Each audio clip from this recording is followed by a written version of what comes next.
The last 24 hours since the attacks, the candidates running for president took the opportunity to explain how they would lead the country in a crisis like this, how they would protect us, and what they would do about ISIS. We just heard from the Democrats over the past 2 hours in a live debate that you saw right here on News 6.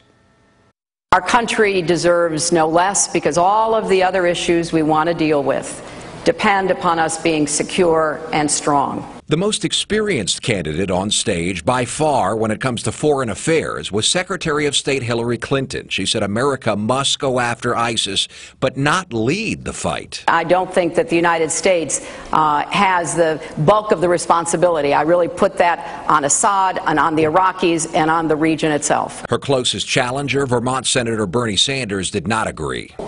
What we need to do is lead an international coalition which includes, very significantly, the Muslim nations in that region who are going to have to fight and defend their way of life. Earlier, the Republican candidates, still in town for the Sunshine Summit at the Rosen Shingle Creek, changed their messages from the usual campaign speech. I thought last night as I watched the television and the unfolding events that was not the appropriate speech for someone who's asking you to be the leader of our country to give. New Jersey Governor Chris Christie handwrote his speech. No off-the-cuff remarks this time, he said. ISIS warned us that they would commit unspeakable carnage, and now they have. I am very angry.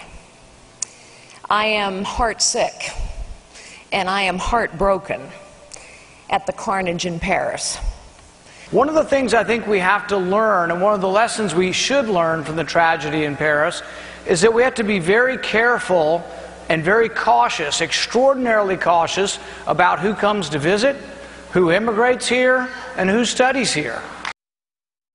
And yesterday, News 6 was the only station to ask Donald Trump about the attacks. While he was in town, he said absolutely terrible. And today he tweeted about, quote, much tougher, much smarter leadership, end of quote.